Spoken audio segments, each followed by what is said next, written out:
Rick Pizzo rejoined by Gerry, DiNardo, and Les Miles. Pretty clear that Big Ten coaches are going to handle this differently with their respective teams. Les, I ask you to put your coaching hat back on. You're famous for the hat. How do you handle this scenario if you're back inside a locker room with a football team? If you saw the coaches, they all really were specifically different. And I think when you take an opportunity to visit with the Unity Council or visit with the Leadership Council, that you would expect that your team would also be different and have different needs and specifically need to voice those needs. That'd be the first thing. I want to see what their perception is. And then, is this a town hall meeting? Is this a protest just before the game? I don't know.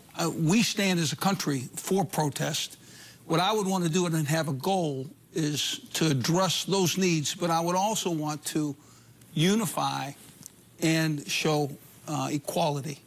And to me, there's a great way to be a better team, to put a team together in a time where you have to make a decision where you stand. And certainly, we would look forward to being able to, just like Fitz said, grow some young men.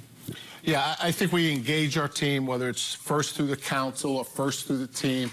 I think there's some really tough questions we have to ask. You know, what are we protesting? I want to be specific in the definition of exactly what we're protesting. I'm not really sure any of those coaches told us specifically what's going on. So I want to know from our players specifically, what is this about?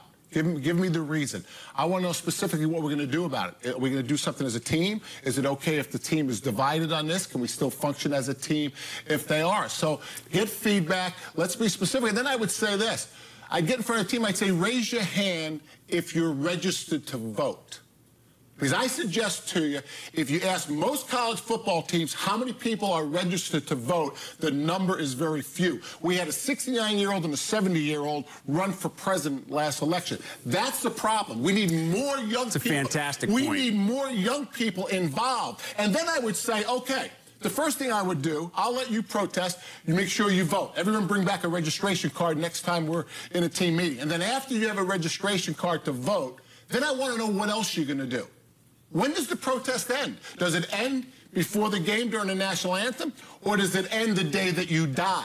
Do you constantly protest anything that you're against as you go through? But isn't the point, Gerry, of having these protests during a game, the point is because you have all this attention on you, because you have a national television audience. I don't take anything away from what Kirk Ferentz was saying and that he would request that his team does it in a private setting. But if you do it in a private setting, it doesn't grab the attention of the nation the way that these protests did. Rick, I supported Kaepernick on this very show a year ago, and what I said was the bigger the distraction, the more chance for change and progress. Absolutely true. I'm all with you, but that doesn't mean I can't protest, right? In a venue that everyone sees, but also become involved in the political process. Beyond just that specific moment. That. I agree that you want to do it when everyone sees it, but you can do a lot more. Start with vote and then get involved in the community. Being able to guide the path is something that you're taking for granted right there. In other words, the opportunity to be able to walk into a room and take the specific differences in perception in that room.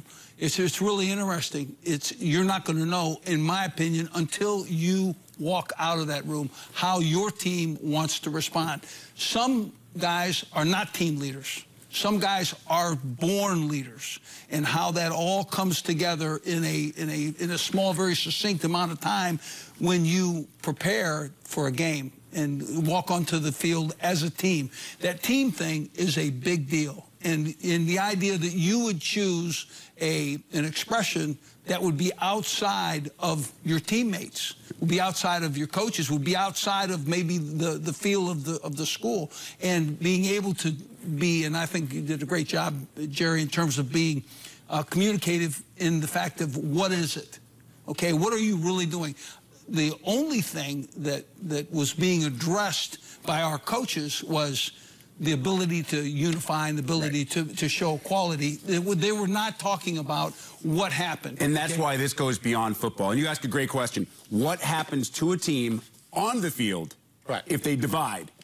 If some guys say, yes, I want to be a part of this, and others say, I want nothing to do with it, how much does that affect the unity, which is so important chemistry-wise for a team being successful when they play?